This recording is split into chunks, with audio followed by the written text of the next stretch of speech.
ఆకివీడి వంటలకు స్వాగతం. నేను ఈరోజు ఎగ్ ఫ్రై చేస్తున్నాను. 2 ఎగ్స్ తీసుకున్నాను. జీలకర్ర, పసుపు, కారం, మిరియాల పొడి, ఆయిల్, వెల్లుల్లి రెమ్మలు, కరివేపాకు రెమ్మలు, ఆనియన్స్, గ్రీన్ చిల్లీ. స్టవ్ వెలిగించుకుందాం. ఆయిల్ వేసుకుందాం. ఆయిల్ వేసుకున్న తర్వాత 2 ఎగ్స్ దాంట్లో వేసుకుని వేగించుకోవాలి. అడుగంటకుండా పసుపు వేసుకోవాలి. అవి కొంచెం ఫ్రై అయిన తర్వాత వాటిని ఒక ప్లేట్లో తీసుకోవాలి. ఫ్రై అయినాయి కాబట్టి ప్లేట్లో తీసుకుందాం.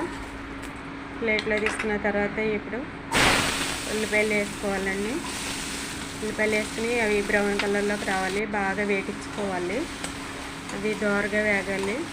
ఎందుకంటే ఇందులో వాటర్ వేయకూడదు, ఇది ఫ్రై కాబట్టి. కరివేపాకు రెమ్మలు వేసుకోవాలి. కరివేపాకు రెమ్మలు వేసిన తర్వాత వెల్లుల్లి వేసుకోవాలి. తర్వాత మిర్చి వేసుకోవాలి. బాగా డ్రై అవ్వాలి, బాగా దోరగా వేగాలి. తర్వాత పసుపు వేసుకోవాలి. పసుపు వేసుకున్న తర్వాత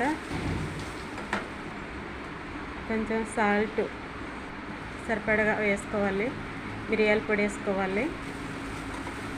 ఇందులో అవసరమైతే వాటర్ యాడ్ చేసుకోవచ్చు. కాకపోతే నాకు ఇలాగ ఇష్టం కాబట్టి నేను డ్రై చేసుకుని అలా ఉంచుకుంటానండి. ఎందుకంటే కొంచెం కారం వేసుకోవాలి. ఇదైతే చాలా కమ్మగా ఉంటుంది ఇలా తింటే. కొంచెం లాస్ట్లో నెయ్యి వేసుకోవాలి. 1 స్పూన్ నెయ్యి వేసుకుంటే సరిపోతుంది.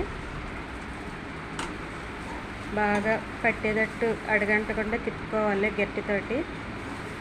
ఆ ఎగ్స్ కూడా వాటిల్లో వేసుకుని వేగించుకోవాలి. అంతేనండి, చాలా ఈజీ మెథడ్ ఇది అండి. Thank you for watching. Egg fry